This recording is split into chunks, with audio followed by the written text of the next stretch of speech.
Il tousse déjà, mais au moins tousse-t-il dans son coude. Bonjour Martin. Je fais des efforts, c'est les allergies, je rappelle. Ah, Vous c'est ne croyez ça. toujours pas à l'olivier. C'est un peu triste d'être allergique aux oliviers. Ah, c'est vrai? Mais on va tout savoir de vous. C'est triste. Mais j'aime autant ça, remarquez bien.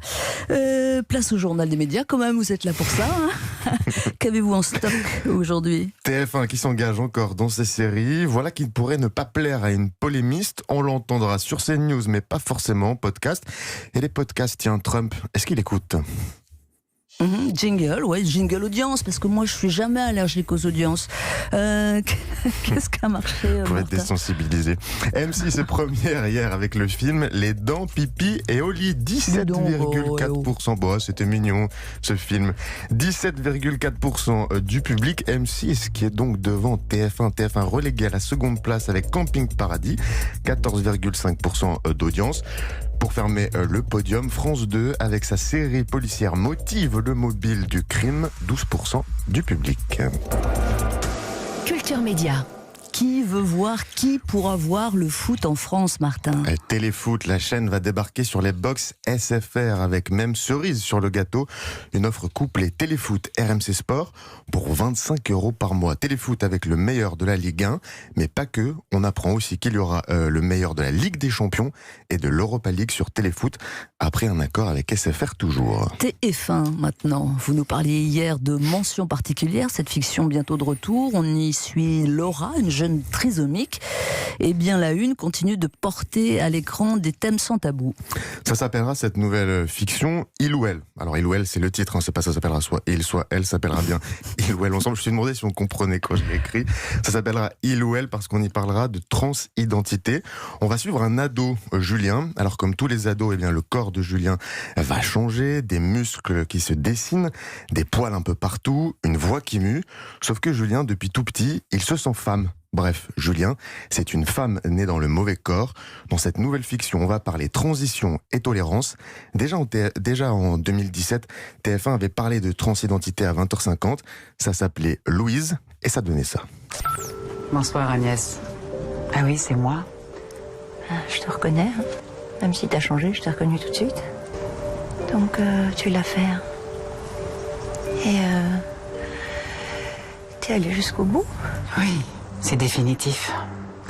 Maintenant, je suis une femme. Je ne pouvais plus rester entre les deux. Dans Il ou Elle, Odile Huillemain, l'héroïne de la série policière Profilage, jouera Sabine, la mère de Julien un peu perdu. Le tournage a commencé hier et pour être totalement exhaustif, Pascal, c'est adapté d'une bande dessinée. La transidentité, voilà un sujet dont on aimerait bien voir comment le traite CNews, ou pas d'ailleurs. Hein. La chaîne info du groupe Canal+ continue son virage à droite. Très à droite même. Il y avait déjà Éric Zemmour, il y aura peut-être un jour Marion Maréchal, la petite fille de Jean-Marie Le Pen. Il y aura en septembre Eugénie Bastier. Eugénie Bastier, c'est ça. Extrait d'un débat sur Public Sénat il y a quelques mois, c'était sur l'avortement. Écoutez. Moi, personnellement, je considère que c'est un homicide et qu'on décide arbitrairement, par un compromis politique, de trancher entre deux vies. La vie de la mère et la vie d'un enfant, une vie à venir.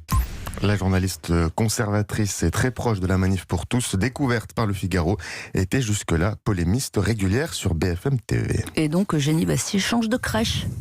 Hein, c'est pas mal comme titre. Non, ça vous plaît pas. Il faut que j'y réfléchisse encore un peu. Ouais, c'est ça. Les radios françaises main dans la main. Vous connaissez Netflix, Pascal? Non, je vois pas du tout. Si, vous connaissez, j'en suis sûr. Je sais que vous connaissez pas Amazon Prime très bien, mais vous connaissez Netflix, on peut le dire ce matin. Les radios françaises veulent faire un peu la même chose avec tous leurs programmes. Une plateforme commune dès janvier avec des milliers d'heures de programmes. On pourra y retrouver ceux de la Gardère News. Alors la Gardère News, forcément, c'est Europe 1, Virgin Radio, mais aussi Radio France, le groupe M6 qui détient RTL, RTL2 ou Fun Radio, ou encore sur cette plateforme les Indés Radio, propriétaires de Voltage ou Radio Latina. Cela fait à peu près 2 ans que le projet est dans les cartons. Mais avec le confinement, toutes ces radios ont compris que cette fois-ci, il fallait y aller. Pourquoi? Explication de Jean-Éric Valli, patron des Indés Radio. 30% de l'audience se réalise dans les voitures. Le confinement a impliqué l'absence d'écoute dans les voitures. Et finalement, cette écoute s'est reportée dans les maisons, mais pas forcément sur un poste de radio traditionnel, puisque finalement, ça s'est reporté en écoute digitale pour une grosse partie.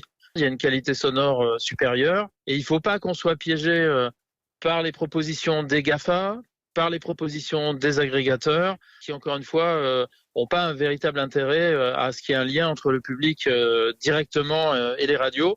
Ils ont au contraire intérêt à monnayer ce lien. Un projet qui bien sûr rappelle Salto, la future plateforme commune en télé, cette fois-ci avec TF1, M6 et France Télé. On continue de parler d'audio, mais aux États-Unis cette fois-ci, et c'est un grand journal qui croit de plus en plus au podcast. Oui, le très influent et respecté New York Times vient de racheter Serial Productions. Alors Serial Productions, c'est un grand studio américain, pas un studio de film comme on pourrait le croire, mais un studio de podcast. Là-bas, il y a des studios de podcast carrément. D'ailleurs, quand je vous dis acheter, c'est plutôt casser sa tirelire, puisque le New York Times aurait fait un chèque compris entre 25 à 50 millions de dollars. Rappel des activités de Serial Productions. Alors, ils se sont fait connaître en 2014, c'était il y a longtemps déjà, pour un podcast éponyme. C'est la référence des podcasts à travers le monde. Il s'agit de documentaires sur de grandes affaires criminelles avec des enquêtes, des contre-enquêtes.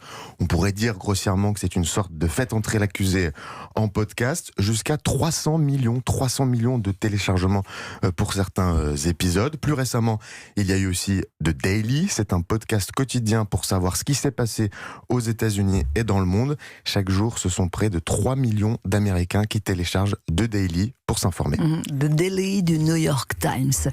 On ne sait pas s'il écoute des podcasts, mais on sait qu'il tweet un maximum. Donald Trump, mais pour combien de temps encore ? Le président américain vient de recevoir un blogueur un peu fantasque à la Maison-Blanche. Et clairement, quand on sait que le président américain tweet plus vite que son ombre, on ne s'attendait vraiment pas à ça. Vous aimez être sur Twitter ? Oui, il y a des fois où j'adore être sur Twitter. Trop parfois. Et c'est quoi ce compte Twitter ? C'est un compte personnel ou pas ? Non, c'est le mien. Il est personnel. Je ne sais pas. Peut-être que quand tout ça sera fini, j'arrêterai de me servir de Twitter. Vous avez entendu, je pourrais arrêter Twitter. Voilà un choc pour les 30 millions d'abonnés de Trump.